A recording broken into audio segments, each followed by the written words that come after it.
5월 19일 예배를 하나님 앞에 드리겠습니다.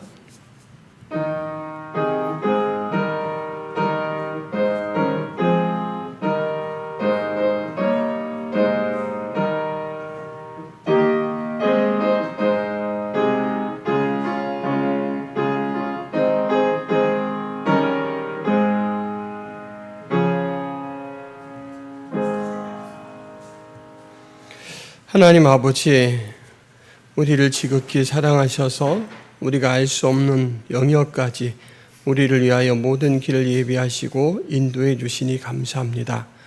오늘도 이끄시는 그 음성을 듣고 예배하러 나오사오니 저희의 예배를 기쁘게 받아 주옵소서. 예수 그리스도의 이름으로 기도하옵나이다. 아멘.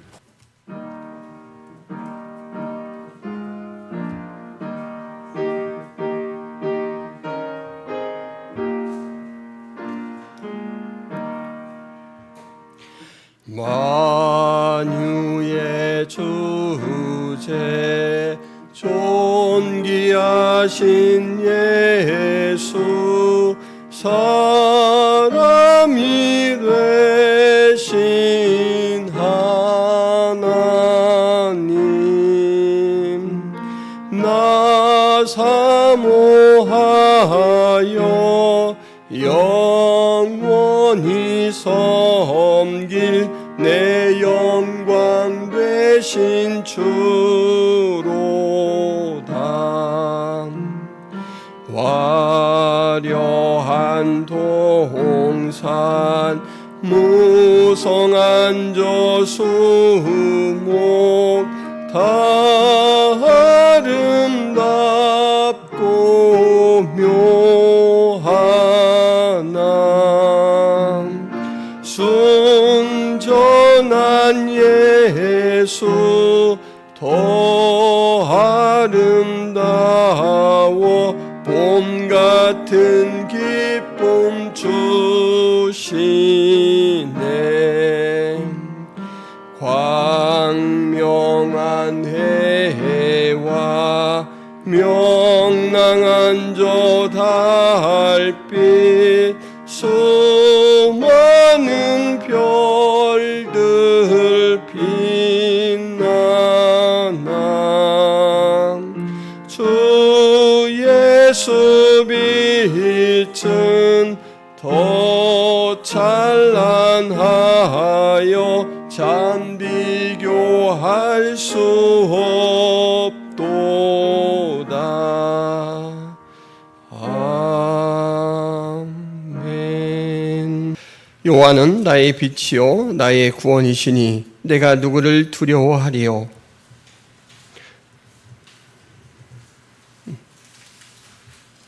시편 27편 교동문 15번 다시 합니다. 여호와는 나의 빛이요 나의 구원이시니 내가 누구를 두려워하리요. 여호와는 내 생명의 능력이시니 내가 누구를 무서워하리요. 악인들이 내 살을 먹으려고 내게로 왔으나 나의 대적들 나의 원수들인 그들은 실족하여 넘어졌도다.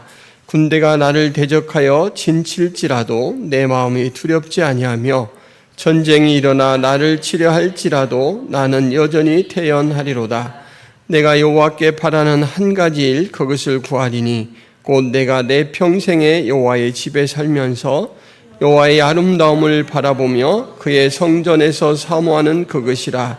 여호와께서 환난 날에 나를 그의 초막 속에 비밀히 지키시고 그의 장막 은밀한 곳에 나를 숨기시며 높은 바위 위에 두시리로다.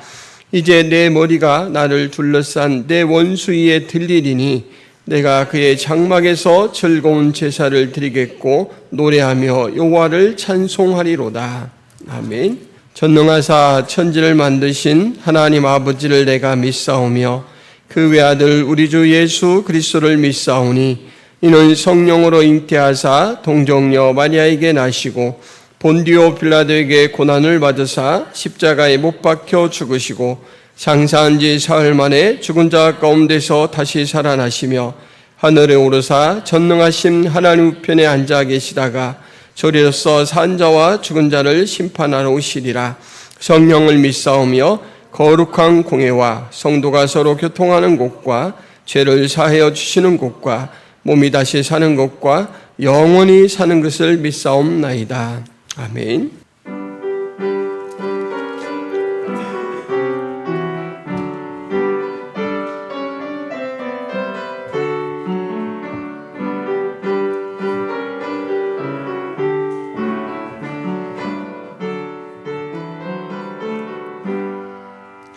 주는 나를 기르시는 목자요, 나는 주님의 귀한 어린 양. 푸른 풀밭 맑은 시냇 물가로 나를 늘 인도하여 주신다. 주는 나의 좋은 목자, 나는 그의 어린 양. 저를 따라 꼴을 먹여주시니 내게 부족함 전혀 없어라.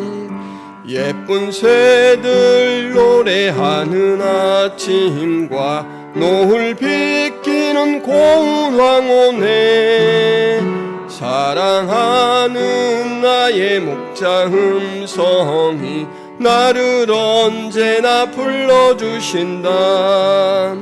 주는 나의 좋은 목자, 나는 그의 어린 양. 저를 따라 꼴을 먹여주시니 내게 부족함 전혀 없어라. 못된 짐승 나를 해치 못하고 거친 비바람 상치 못하리.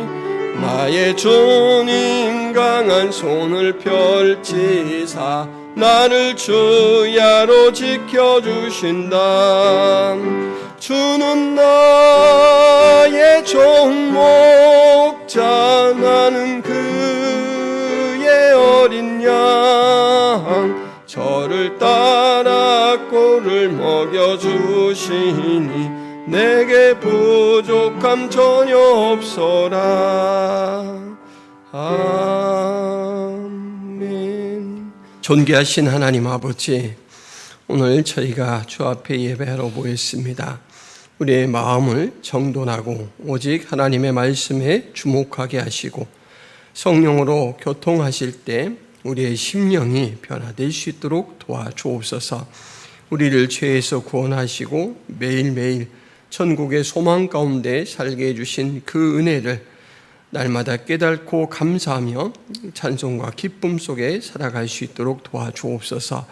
하나님, 교회에 우리 주님께서 마땅히 명하신 두 가지 사명, 첫째로는 성화의 사명, 그리고 둘째로는 복음 전도의 사명을 우리 스스로 잘 감당하며 날마다 주 앞에 깨어 우리 하나님 앞에 이 사명을 주의 뜻대로 성취함으로 영광 돌릴 수 있는 저희들 되게 하여 주옵소서.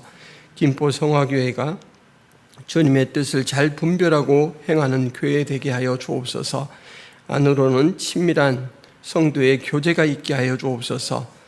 우리가 하나인 것 같이 너희도 하나가 되어야 마땅하다라고 말씀하셨는데, 하나님, 우리가 하나됨을 누리고 또한 실천하며 하나됨의 그 봉사 가운데 교회의 공동체적 사명을 깨닫게 하시고 하나님 그 안에서 서로 격려하며 자라갈 수 있도록 도와주옵소서.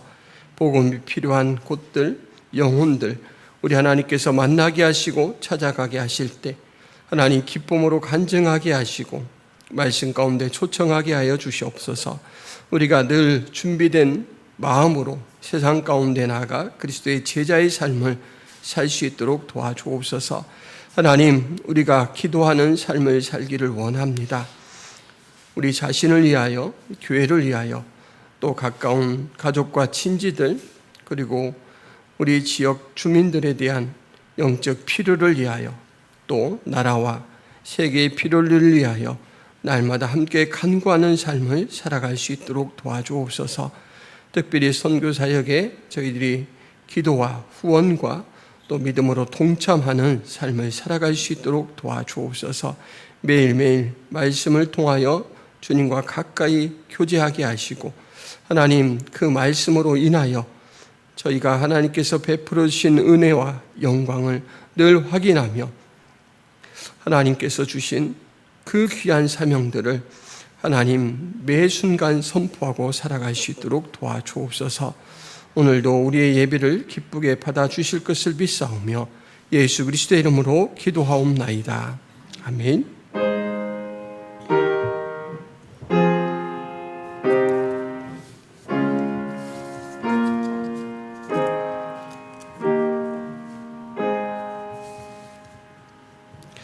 교회 소식을 말씀드리겠습니다. 김포 성화교회에 오신 여러분을 예수님의 이름으로 환영하고 축복합니다.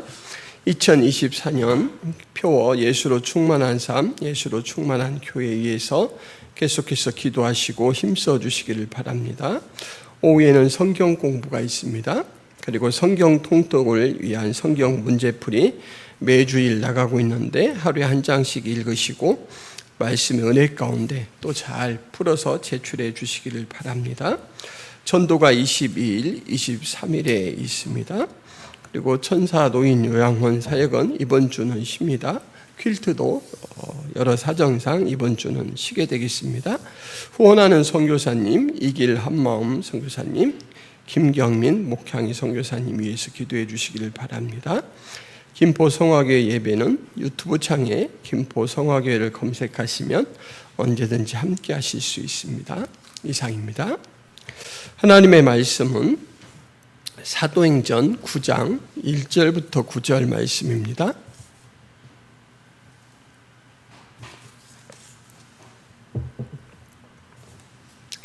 사도행전 9장 1절부터 9절 말씀, 제가 한 절 읽고 성도님들이 한 절 읽고 이렇게 교독으로 읽겠습니다.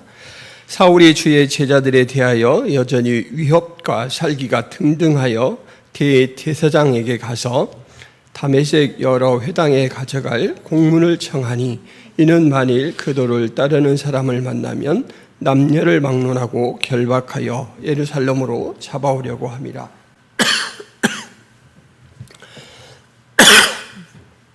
사울이 길을 가다가 다메섹에 가까이 이르더니 호련히 하늘로부터 빛이 그를 둘러 비추는지라. 땅에 엎드려져 들음에 소리가 있어 이르시되 사울아 사울아 내가 어찌하여 나를 박해하느냐 하시거늘 대답하되 주여 누구시니까? 이르시되 나는 내가 박해하는 예수라. 너는 일어나 시내로 들어가라. 내가 행할 것을 내게 이를 자가 있느니라 하시니 같이 가던 사람들은 소리만 듣고 아무도 보지 못하여 말을 못하고 서 있더라. 사울이 땅에서 일어나 눈은 떴으나 아무것도 보지 못하고 사람의 손에 끌려 다메섹으로 들어가서 사흘 동안 보지 못하고 먹지도 마시지도 아니하니라. 아멘. 다윗이 이스라엘 왕으로 다스리던 때에 나라에 3년 기근이 발생했습니다. 농작물 수확량이 변번치 않았던 시절 3년 기근은 전 국민 반을 아사시킬 수도 있는 대재앙입니다. 다윗 왕이 이 일로 위기를 느끼며 하나님께 기도하자 하나님께서는 곧바로 응답을 해주셨는데 이런 말씀입니다. 이는 사울과 피를 흘린 그의 집으로 말미암음이니 그가 기브온 사람을 죽였음이니라. 사울이 기브온 사람을 살해한 사건이 재앙의 원인이다 라는 것입니다. 근데 이 기브온 사람은 이스라엘 소속이 아니라 아모리 족속입니다. 이 가나안 땅의 원주민이기도 하고 이 아모리 족속들에 대해서 특히 가나안 땅의 모든 그런 족속들에 대해서는 하나님이 진멸 대상으로 선언을 하셨습니다. 신명기 20장 17절 18절 말씀 같이 한번 읽어보겠습니다. 곧 헷 족속과 아모리 족속과 가나안 족속과 브리스 족속과 히위 족속과 여부스 족속을 내가 진멸하되 내 하나님 여호와께서 내게 명령하신 대로 하라. 이는 그들이 그 신들에게 행하는 모든 가증한 일을 너희에게 가르쳐 본받게 하여 너희가 너희의 하나님 여호와께 범죄하게 할까 함이니라. 가나안 땅에 들어가면 가나안 족속들을 다 진멸하라 그렇게 하시는 이유가 그들의 악행이 너희들에게 오염으로 작용할까 두려우니 그렇게 하라라고 말했습니다. 사울이 기브온 사람들을 죽였다라는 것은 어떻게 보면 죽어야 할 자들이 죽은 것입니다. 그런데 그 사건 때문에 재앙이 왔다. 하나님의 이 말씀과 일어난 일에 대해서 모순처럼 이렇게 생각할 수가 있는데 이 전환에는 역사적 배경이 있습니다. 이스라엘이 가나안 정복을 막 시작하던 이 여호수아가 이스라엘 백성들을 이끌고 가나안을 점령해 들어갈 때 기브온 사람들이 그 소문을 듣고 꾀를 냈습니다. 살기 위해서 어떤 꾀를 냈냐면 헤어진 전대, 주머니죠. 헤어진 주머니, 그리고 헤어지고 찢어져서 기운 가죽 포도주 부대, 먹을 것들을 담는 이 주머니들이 다 해지고 낡아서 아주 오래된 것처럼 보이게 만들었습니다. 그것들을 나귀에 싣고 그리고 발에는 낡아서 기운 신을 신고 옷도 아주 마르고 해지게 이렇게 또 더러운 상태로 이렇게 해서 입고 먹을 것들에 대해서는 곰팡이가 난 떡을 준비하고 길갈 진영에 있는 이스라엘 사람들을 찾아갑니다. 그리고 그곳에 가서 이렇게 말하죠. 우리는 먼 나라에서 왔나이다. 우리는 당신들의 종들이니 이제 우리와 조약을 맺으시다. 평화의 조약을 맺어달라라는 것입니다. 이스라엘에 대해서는 머슴처럼 섬길 터이니 우리의 생존만은 보장해달라라고 이렇게 호소를 하니까 여호수아와 온 회중들이 듣고 화친을 맺었습니다. 그리고는 이제 이스라엘의 하나님 여호와의 이름으로 너희를 살리겠다라는 맹세를 이렇게 선언을 했습니다. 사흘 후에 이들의 정체가 밝혀졌습니다. 이들은 먼 나라에서 온 사람들이 아니라 바로 가나안 지역에 있는 아모리 족속의 일원이다라는 것이 밝혀지자 이스라엘 진영이 발칵 뒤집혔습니다. 왜냐하면 이미 진멸 대상으로 선언이 됐는데 지금 여호수아와 모든 족장들이 그들과 화친 조약을 맺었고 이제 여호와의 이름으로 살려주겠다라고 맹세를 했기 때문에 이스라엘이 이 일을 도대체 어떻게 풀어가야 할지 웅성웅성하고 서로 그 문제의 답을 찾지 못하고 아주 어지러워진 상태입니다. 감히 우리를 속여? 하고 분노에 벌벌 뜨는 사람도 있고 아니 하나님께 묻지 않고 섣불리 구원 맹세를 했단 말이야. 우리 지도자들은 도대체 무슨 생각을 하고 사시는 거야?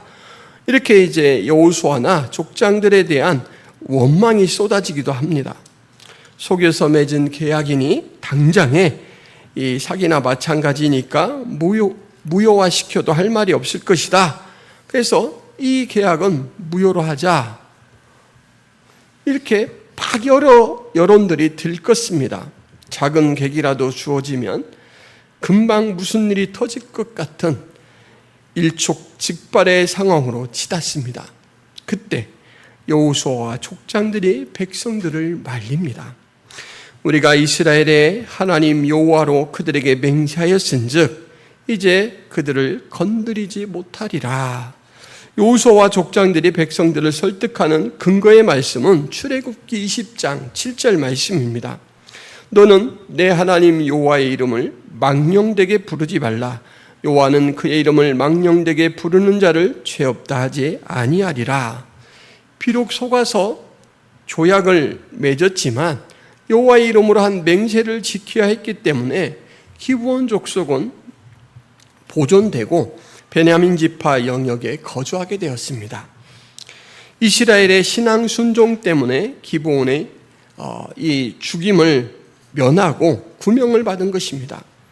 여러분, 이것이 신앙의 진면목입니다. 기브온 사람들을 살리고 이제 베냐민 영역에 그들을 수용했기 때문에 이스라엘에게 하나님께서 주신 땅의 일부를 그들이 살 수 있도록 제공해야 합니다. 말하자면 분깃의 일부를 나누어야 하는 손해가 나죠.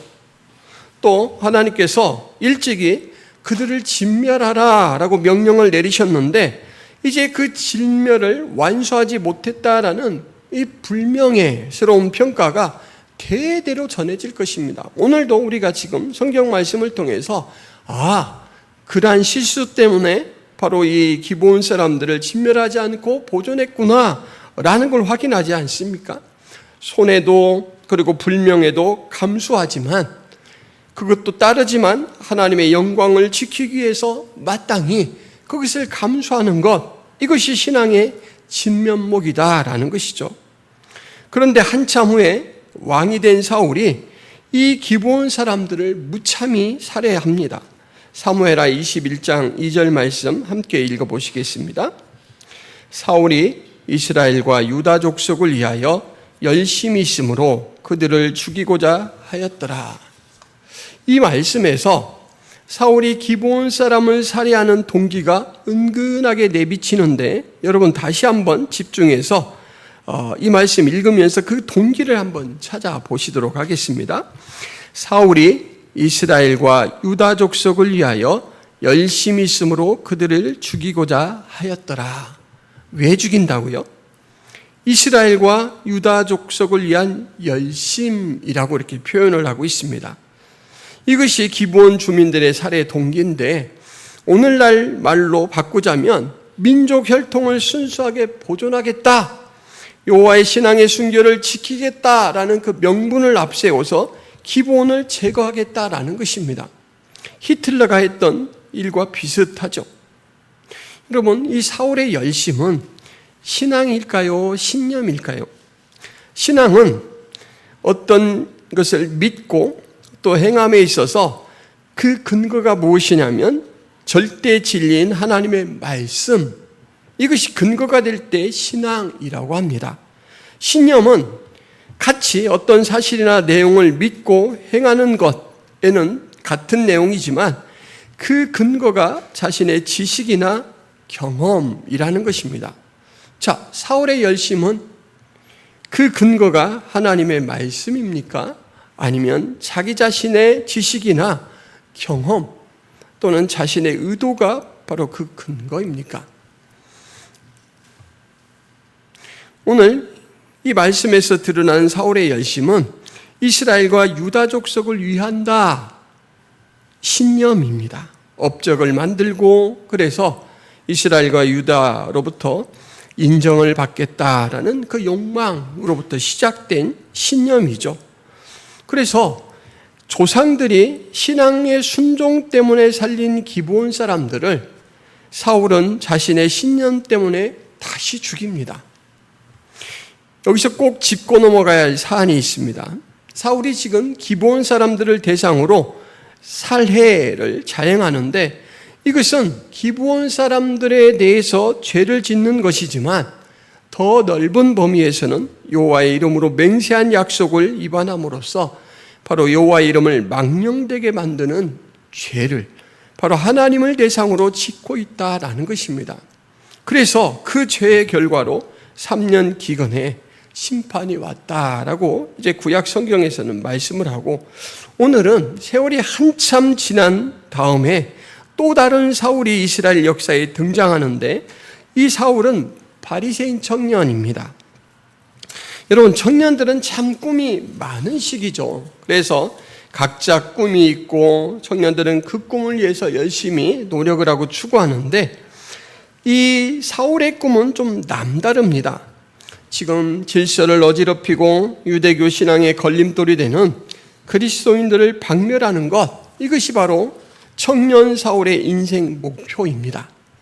내 인생을 걸고 예수를 따르는 무리들을 뿌리 뽑고야 말겠다. 위협과 살기가 등등한 사울이 이스라엘 최고 권위를 가진 사내들인 공의의 의장을 맡은 대제사장을 찾아가서 그리스도인들에 대한 체포권과 이송권을 보장하는 위임장을 받아왔습니다. 사울은 어떻게 하면 자신의 계획을 성공시킬 수 있을지 너무너무 잘 알고 준비를 철저하게 하는 빈틈이 없는 사람입니다. 그 도를 따르는 사람을 만나면 남녀를 막론하고 결박하여 예루살렘으로 잡아오겠다. 내가 원칙과 소신에 따라 그리스도인을 다 제거하겠다라고 굳게 마음을 먹고 드디어 다메섹으로 원정을 떠납니다. 다메섹은 예루살렘에서 240km 떨어진 수리아의 수도로 도보로 여행을 하면 한 6일 정도 걸리는 지역입니다. 옛날 아브라함 시대 때부터 이스라엘과 깊은 관련을 맺고 있어서 유대인들이 아주 많이 살고 유대인들의 회합 장소인 회당도 무수한 지역입니다. 스데반의 순교가 이제 일어나서 예루살렘에 거주하기가 어려워지자 많은 그리스도인들이 이곳으로 대거 이동을 했습니다. 그러니까 종교 경찰을 자처한 사울이 실적을 올리기에 가장 적당한 이 장소가 바로 다메섹이라는 것이죠. 사울이 그리스도인이 되고 나서 한 간증이 있습니다. 나도 나사렛 예수의 이름을 대적하여 많은 일을 행하여야 될 줄 스스로 생각하고 예루살렘에서 이런 일을 행하여 대제사장들에게 고난을 받아가지고 많은 성도를 옥에 가두며 또 죽일 때 내가 찬송 투표를 하였고 또 모든 회당에서 여러 번 형벌하여 강제로 모독하는 말을 하게 하고 그들에 대하여 심히 격분하여 외국 성에까지 가서 박해하였고 그 일로 대제사장들의 고난과 임을 받고 다메섹으로 갔나이다. 여기서 사울이 자기가 예수님을 믿기 전에 했던 모든 악행들을 하나하나 설명을 해요. 사람이 죽을 때 찬성이다, 마땅히 죽어야 된다 라고 찬성적으로 투표를 했다 말하고 있고, 또 이 고난을 받아서 여러 회당에서 형벌을 막 가하는데 강제로 그리스도를 부인하게 하는, 그런 모독하게 하는 말을 막 하게 하고 이렇게 했다라는 거죠. 그런데 그것들을 나열하는 이 정황 가운데 맨 앞에 있는 말을 좀 우리가 주목해 볼 필요가 있습니다. 9절 말씀에 보면 나도 나사렛 예수의 이름을 대적하여 많은 일을 행하여야 될 줄을 스스로 생각하고, 여기에서 스스로 생각하고 라는 말이 참 의미심장하게 와 닿는 말입니다.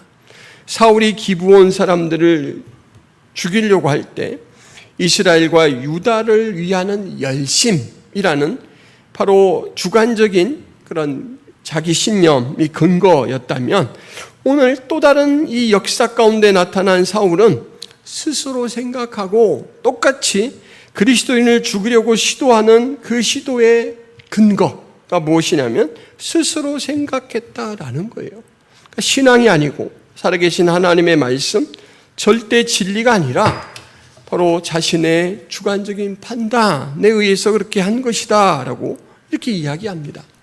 시대는 엄청난 차이가 나지만 이 두 인물, 전 사울과 후 사울, 그들이 생각하는 근거가 신념이란 주관적인 것이라는 측면에서 갖고, 또 어떤 대상을 제거하려고 한다라는 부분에 있어서 두 사건은 데칼코마니처럼 꼭 닮아 있습니다.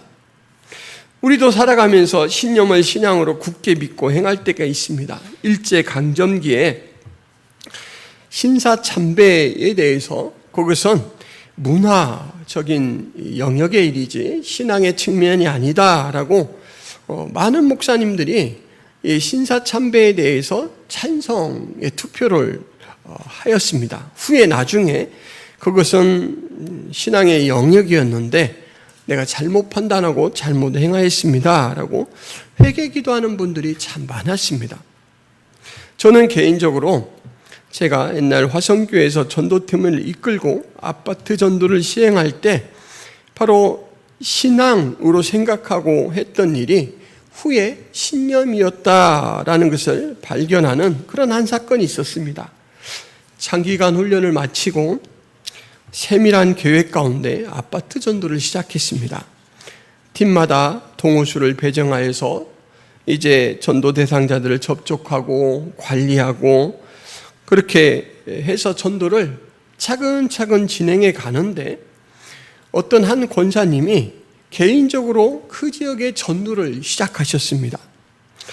후에 그 권사님이 그곳에 전도 활동을 하고 있다라는 걸 알게 되었고, 저는 그 권사님을 만나서 전도팀과의 마찰을 피하게 하기 위해서 권사님, 전도팀에 소속되어서 전도를 진행하면 어떨까요? 라고 권면을 드렸습니다. 근데 이 권사님은 항상 전도에 힘써 오셨던 분이라 아니 내가 그냥 시간 될 때마다, 기회 될 때마다 하나님이 마음을 이끌어 주실 때마다 오며 가며 전도하면 되는데 꼭 전도팀에 들어가야 됩니까? 라고 이제 의아해 하시는 거예요. 그렇게 의견을 주고받는 가운데 이 권사님은 마음이 상하셨습니다. 그래서 다시는 그곳에 전도를 하지 않겠다라고 했고, 저는 차라리 잘된 일이 아닌가라고까지 생각을 했습니다. 왜냐하면 충돌을 막았으니까. 근데 지금 생각해 보면 그것은 제가 신앙적인 이 판단으로 한 일이 아니고 신념으로 그 전도팀이라는 조직이 어떤 일들을 무리 없이 해나가는 그쪽 측면에 너무 마음을 두고 했던 그런 신념적 판단이었다라는 것을 나중에 깨닫게 되었습니다. 그래서 화성교회를 떠나오기 전에 그 권사님을 이제 권사님께 그때 참 제가 죄송했다, 잘못 판단해서 권사님의 마음을 아프게 했다라고 하나님 앞에 회개뿐만 아니라 당사자에게도 사과를 드렸습니다. 우리는 이렇게 신앙생활을 하다 보면 열심은 있는데 그 근거가 하나님의 말씀, 하나님의 뜻이 아니라 나의 그런 주관적인 개인적인 경험이나 개인적인 지식이나 또 내 마음속에 있는 의도 때문에 마치 신앙처럼 여기며 그렇게 열심을 내어서 행할 때가 있습니다. 그런데 같이 믿음이라는 성격이기 때문에 우리는 그 열심에 쫓겨서 이것이 신앙의 성격인지 신념의 성격인지를 돌아보지 못하고 헐레벌떡 지나갈 때가 있습니다. 오늘 그러한 청년 사울에게 예수님은 직접 찾아오십니다. 사울이 다메섹 가까이 도달할 때 초자연적인 현상이 발생하죠. 갑자기 하늘로부터 빛이 사울을 둘러 비춥니다. 이 빛 때문에 사울은 시력을 잃어버리고 압도되어 땅에 엎드리는데 앞을 못 보게 된 사울의 귀에 한 소리가 들립니다. 사울아, 사울아, 내가 어찌하여 나를 박해하느냐? 엎드린 채로 사울이 묻죠. 주여, 누구시니까? 나는 내가 박해하는 예수라. 여러분, 사울의 인식에서 예수는 이미 없는 사람입니다. 왜냐하면 십자가에서 죽은 존재이기 때문이죠.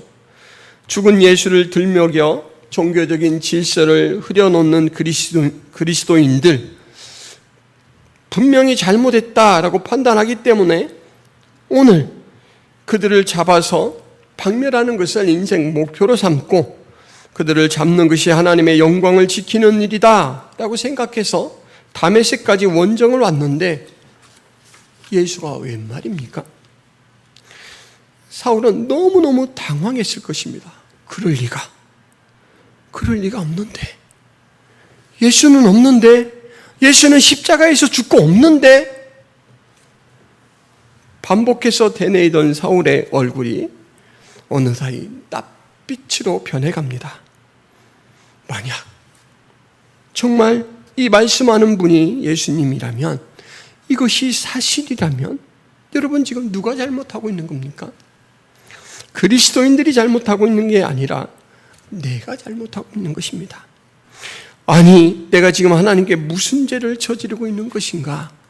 하나님께서 끌어가시는 구원 역사에 나는 정면으로 위반하고 반대편에서 하나님의 그 구원 역사를 거스르는 게 아닌가? 이것이 바로 사울이 예수님이라는 존재를 만나고 그것을 믿게 되었을 때 깨달은 사실이죠. 참과 거짓이 명백해진 현실 앞에서 사울은 지금 자신의 모습이 신앙이 아니라 신념을 따라 행하고 있음을 깨닫게 됩니다. 어찌할 바를 몰라 어정쩡하게 서 있는 사울에게 예수님이 그가 행할 바를 지시하십니다. 6절에 보면 너는 일어나 시내로 들어가라. 내가 행할 것을 내게 이를 자가 있느니라. 사울이 땅에서 일어났고 눈은 떴으나 그것도 보지 못하는 눈뜬 맹인의 신세입니다. 그래서 사람들을 이끌어 잡아가려고 왔던 사울은 오히려 사람들의 손에 이끌려 다메섹 도시로 들어갑니다. 여러분, 사울에게 예수님이 찾아오신 것은 예정에 없었던 일이죠. 뜻밖의 일이고 이것은 뜻밖의 은혜입니다. 만약에 예수님께서 이곳에 나타나지 않으셔서 사울이 하던 일을 그대로 준행했다면 사울은 나중에 얼마나 참 하나님 앞에 비참한 모습일까요? 훨씬 더 많은 죄를 짓고 하나님의 그 구원 역사의 반대자로서 하나님 앞에 발견된 사실 때문에 너무너무 부끄러울 것입니다. 그런데 하나님께서는 이 열심만 있고 참된 지식, 영적 지식이 없는 이 사울에게 나타나셔서 예수 그리스도이심을 밝혀주시는 은혜로 사울을 돌이켜 주셨습니다. 하나님은 이렇게 우리에게 기회를 주십니다. 제가 아까 제 개인적인 신념으로, 신앙으로 알고 했던 그 일들에 대해서 고백을 했는데 지금 저는 그것을 나중에 깨닫고 회개를 이렇게 하고 당사자에게 사과한 것이 얼마나 다행인지 모릅니다. 하나님 사랑하는 자에게 이렇게 자꾸만 기회를 주셔요. 사울 왕에게는 지혜로운 아들 요나단이 하나님의 뜻을 대변했었습니다. 사무엘상 19장 4절 말씀에 보면 요나단이 그의 아버지 사울에게 다윗을 칭찬하여 이르되 원하건대 왕은 신하 다윗에게 범죄하지 마옵소서. 그는 왕께 득죄하지 아니하였고 그가 왕께 행한 일은 심히 선함이니이다. 아버지지만 왕이시지만 이 일은 분명히 아버지가 잘못입니다. 왕이 잘못 판단한 것입니다. 하나님을 생각하십시오. 아무 죄도 없는 다윗을 괴롭히고 죽이려고 하는 것은 다윗에게 행하는 죄뿐만 아니라 바로 하나님에게 행하는 죄입니다. 이렇게 요나단은 아버지를 깨우치죠. 그런데 사울은 이 말에 귀를 닫습니다. 하나님이 주시는 기회를 멀리 떠나 보내버리는 것이죠. 그런데 오늘 우리가 이 본문에서 만나는 바리새인 청년 사울은 다릅니다. 사울은 사흘 동안 보지도 못하고 먹지도 마시지도 않은 채로 기도하며 지냅니다. 부활하신 예수님을 직접 만나 인생의 궤도를 수정하는 사울은 이 기간 동안 기도 일관으로 보냅니다. 11절 말씀에 보면 일어나 집가라 하는 거리로 가서 유다의 집에서 다소 사람 사울이라는 사람을 찾으라. 그가 기도하는 중이라. 기도는 하나님과의 소통입니다. 성령으로 충만해지면서 자신을 비우고 하나님의 지식으로 채우는 성숙의 시간을 갖는 것이죠. 저는 이 본문을 보면 두 번의 감동을 받습니다. 첫 번째로는 예수님께서 사울을 부르는 호명입니다. 여러분, 예수님께서 사울을 어떻게 부르셨습니까? 오늘 말씀 4절에 나오는데 한번 볼까요? 땅에 엎드려져 들음에 소리가 있어 이르되, 그 다음에 뭐라고 부릅니까? 사울아, 사울아 하고 부릅니다. 여러분, 어감이 어땠을까요? 사울아! 이렇게 싸납게 불렀을까요? 지금 사울은 분명히 잘못하고 있잖아요. 잘못을 깨우치기 위해서 단숨에 제압하고 굴복시키는 권위 있는 목소리로 사울아! 하고 불렀을까요? 성경에서 두 번 이름을 언급해서 부를 때는 많은 경우 뜻깊은 가르침을 전달하기 위해서 주의를 상기시키고 주목하도록 만들 때입니다. 마르다를 그렇게 부르셨죠. 주께서 대답하여 이르시되 마르다야 마르다야 내가 많은 일로 염려하고 근심하나 몇 가지만 하든지 혹은 한 가지만이라도 족하니라. 마리아는 이 좋은 편을 택하였으니 빼앗기지 아니하리라. 이렇게 말씀하실 때 마르다야 마르다야 두 번 불렀습니다.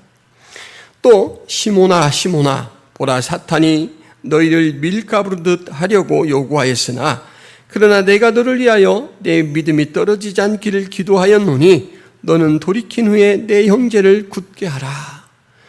예수님을 만나면 그냥 너무너무 좋아서 있는 것 없는 것 다 꺼내서 요리를 해서 대접하는 그러한 마르다를 예수님께서 부르시는 그 장면이 바로 두 번 이름을 부르는 장면이에요. 마르다야 마르다야. 땀을 펄펄 흘리며 예수님이 기쁘게 드시는 것을 상상하면서 막 요리를 해오는 그 마르다를 예수님이 2번 부를 때 아주 정이 뚝뚝 떨어지는 사랑이 넘치는 그런 목소리가 아니었겠습니까? 시몬은 베드로를 말하죠. 베드로는 예수님의 수제자 아닙니까? 예수님께서 너희는 나를 누구라고 생각하느냐라고 할 때 주는 그리스도시요 살아계신 하나님의 아들입니다 라고 고백하고 칭찬을 받았던 베드로, 그리고 배반했을 때 그를 다시 3번 확인시키셔서 회복시키셨던 그 수제자 베드로, 이 베드로를 부를 때 예수님이 시몬아 시몬아 이렇게 불러주셨습니다. 이 시몬아 시몬아 부르는 말에도 그냥 정이 뚝뚝 떨어지는 목소리죠.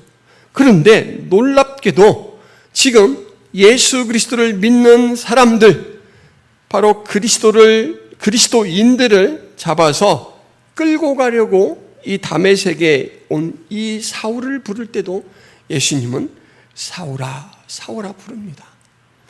지금은 원수 같은 모습의 사울이지만 예수님께서는 그에게 자신의 존재를 확인시키셔서 그를 변화시키시고 그를 이제 예수님의 선한 도구로 쓰시려고 그를 부르시는데, 그 원수된 그 상황에서조차도 사울아 사울아 부르신다라는 것이죠.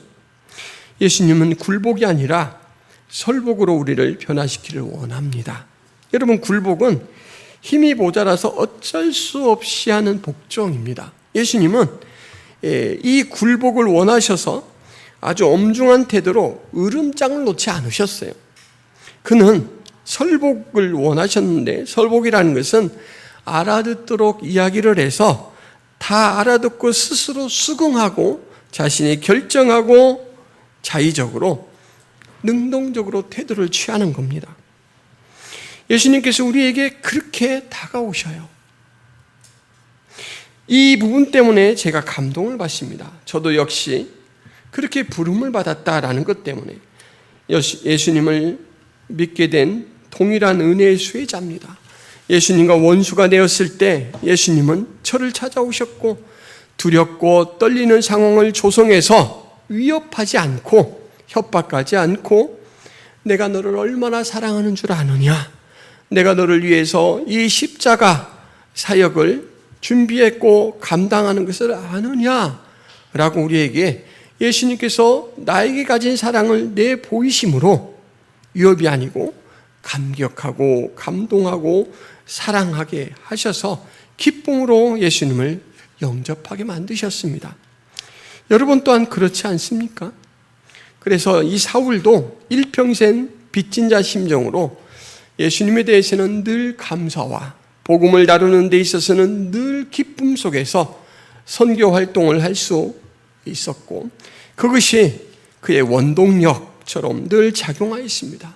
어렵고 힘들 때마다 예수님이 나를 얼마나 존중하시는지, 그 다메섹 동산에서 불러주셨던 사울아 사울아 했던 그 말씀, 그 또렷한 음성을 기억하면서 확인한다라는 것이죠. 사무엘상 2장 30절 말씀에 보면 나 여호와가 말하노니 나를 존중히 여기는 자를 내가 존중히 여기고 나를 멸시하는 자를 내가 경멸하리라. 존중히 여기겠다. 하나님께서 눈높이를 낮추셔서 우리에게 말씀하셔요. 내가 너를 존중한다. 억지로 하지 않고 우리에게 인격적으로 다가오셔서 말씀해 주신다라는 거죠. 두 번째 감동은 이끄심입니다. 사울은 다메섹 도상에서 시력을 잃어버렸습니다. 그런데 사울이 잃은 것은 시력뿐만이 아닙니다. 그는 지금까지 질서를 어지럽히는 그리스도인들은 죽어 마땅하다, 이들을 박멸하기까지 결코 나는 이 수고를 그치지 않겠다라고 소신을 갖고 왔는데, 예수 그리스도를 만나면서 그 소신을 잃어버렸습니다. 목표를 잃어버렸습니다. 머릿속에서는 가치 충돌이 생겨서 공황장애를 앓고 있는 사람처럼 꼼짝 못하고 있을 때 예수님은 그 사울에게 봐라 내가 승리했지 하고 통쾌한 승리자로 권리를 행사하시는 것이 아니라 거룩한 변화의 장으로 그를 안내하십니다. 너는 일어나 시내로 들어가라. 내가 행할 것을 내게 이를 자가 있느니라. 행할 것을 이를 자가 있느니라. 벌써 예수님의 계획 안에는 누구를 만나게 하고 어떤 말을 듣게 하고 어떻게 이끌겠다라는 모든 것들을 예비하신 그러한 사랑이 느껴집니다. 이 사람은 내 이름을 이방인과 임금들과 이스라엘 자손들에게 전하기 위하여 택한 나의 그릇이라. 이것을 이제 이 사울에게 보낼 아나니아라는 사람에게 확인시켜준 예수님의 말씀입니다. 자, 여기까지 말씀을 정리하자면 이렇습니다. 우리는 신앙생활을 하는데 많은 경우 진리 대신 성경 말씀, 하나님의 뜻을 우리의 믿음의 근거, 우리의 행동의 근거로 삼지 못하고 때로는 자신의 지식, 자신의 경험, 자신의 의도를 근거로 삼아서 열심을 덧입혀서 마치 신앙으로 착각하고 살아갈 때가 있습니다. 오늘 성경에 저는 두 사람, 사울이라는 인물을 말씀드렸는데 한 사람은 구약의 사울 왕이었고 한 사람은 사도행전에 제시되고 있는 이제 바리새인 청년, 나중에 성경을 여러 권 집필한 그러한 사도로서의 삶을 산 사람입니다.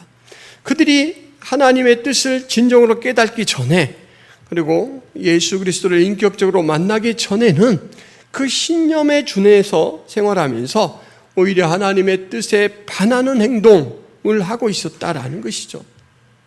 그래서 왕 사울은 하나님의 이름으로 구원하겠다 선언한 그 기브온 사람들을 죽임으로 그들에 대한 살인자로서 죄뿐만 아니라 하나님의 이름을 망령되이 일컫는 대죄를 하나님 앞에 지었고, 그리고 신약의 사울은 그리스도인이 바로 예수 그리스도는 없다라고 단정해서 그리스도인들이 바로 질서를 어지럽히고 신앙을 병들게 만드는 대상들이다라고 해서 그들을 죽일, 제거할 목적으로 그렇게 행동을 했습니다. 그런데 하나님은 그렇게 실수하는 자들을 방치하지 않으시고 구약의 이 사울 왕에게는 아들 요나단을 통하여 하나님의 음성을 듣게 하였고, 오늘 사울에게는 예수 그리스도가 직접 찾아가셔서 그 영광의 빛을 비춰주셔서 그 육신의 눈을 어둡게 만들고 이제 영혼으로 주목하게 하셔서 하나님께서 기도를 통하여 하나님을 더 깊이 만나게 하면서 사울이 어떤 존재인가, 무엇을 잘못하고 있는가, 무엇을 돌이켜야 할 것인가 라는 것을 확인시켜 주셨다라는 거죠.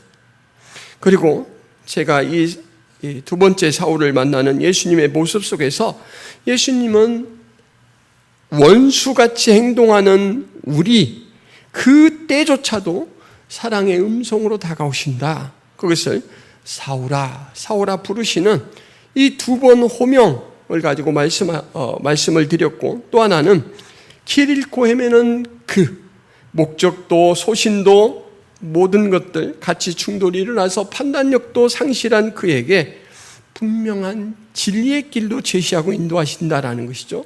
너는 일어나 시내로 들어가라. 내가 할 것을 내게 이를 자가 있느니라. 예수님은 지금도 우리를 향하여 이렇게 대하시고 이렇게 인도를 해 주십니다. 그 사랑의 음성으로 우리를 이끌어 주십니다. 너는 내가 택한 그릇이다. 나는 항상 너로 인하여 기쁨을 이기지 못하는 기쁨의 존재가 바로 너다라는 것을 확인시켜 주시죠. 여러분, 그러므로 이 사실을 아는 사람은 항상 예수님의 그 사랑을 옆에서 공급받는 것처럼 느끼고 살아갈 필요가 있습니다. 그러기 위해서는 무엇보다도 말씀의 귀를 기울여야 됩니다. 말씀을 통하여 다가오시고 말씀을 성령께서 풀어주심으로 하나님의 분명한 뜻을 우리의 영혼 가운데 해석해 주십니다. 말씀을 떠나면은 어떤 열심도 하나님 앞에는 의미 있는 열심이 되지 못합니다. 내가 증언하노니 그들이 하나님께 열심히 있으나 올바른 지식을 따는 것이 아니니라.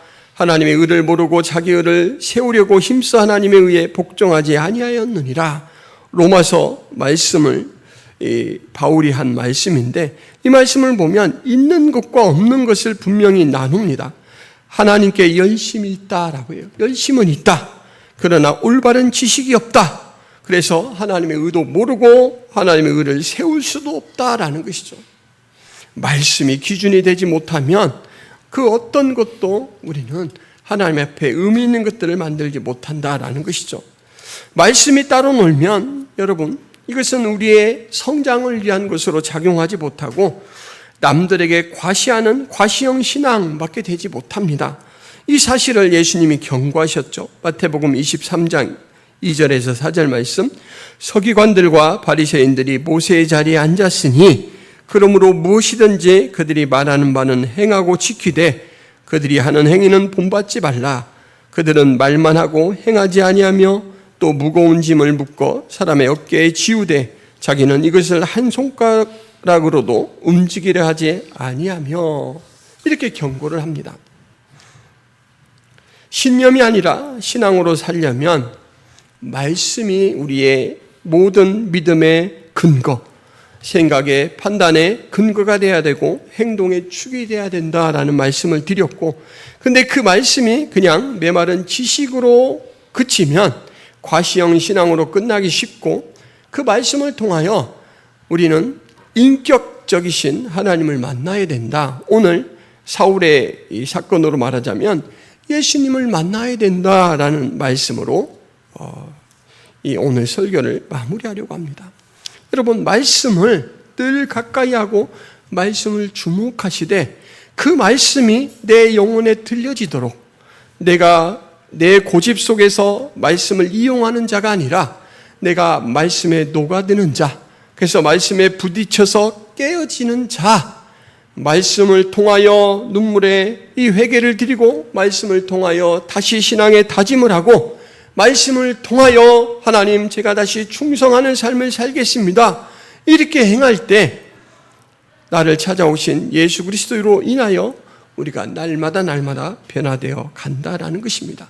그렇게 할 때 우리는 신념에서 신앙으로 옮겨지는 삶을 매 순간 살게 됩니다. 처음부터 온전한 신앙으로 사는 사람은 없습니다. 우리는 매 순간 신념에서 신앙으로, 신념에서 신앙으로, 신념에서 신앙으로 많은 요소들이 이렇게 옮겨지는 것이죠. 이것이 바로 예수 그리스도께서 우리에게 기대하시는 성화의 삶이다라는 것입니다. 신념이 신앙의 자리를 차지하지 않도록 늘 경계를 게을리하지 않는 여러분들이 되시기를 바랍니다. 기도합니다. 하나님 아버지, 주의 은혜와 사랑을 감사합니다. 오늘 참된 진리에 근거하지 못하고 자신의 주관과 판단과 경험 속에 하나님의 구원 역사를 대적하는 자로 행하던 사울에게 예수 그리스도께서 나타나 주셔서 하나님 부드러운 음성으로 부르시고 그들의 갈 길을 지도하여 주셔서 주께서 친히 생명의 길로 인도하시는 것을 봅니다. 하나님, 그 은혜의 역사가 오늘 나와 우리 교회와 사랑하는 지체들에게 역사하시는 은혜다라는 것을 저희들이 믿고 감사를 드립니다. 그 사랑 안에서 그 음성을 들으며 날마다 성장해가는 저희들이 되게 하여 주옵소서. 말씀과 가까이 하고 말씀을 듣고 말씀을 먹을 때 하나님, 그냥 메마르게 축적되는 지식이 아니라 전이 인격을 움직여주시는, 인격을 변화시키시는 인격자이신 하나님의 말씀으로 듣는 은혜가 있게 하여 주옵소서. 그 말씀으로 우리가 깨어지게 하시고 우리가 교정되게 하시고 그 말씀으로 다시금 신앙이 강화될 수 있도록 저희를 붙들어 주옵소서. 예수 그리스도의 이름으로 기도하옵나이다. 아멘.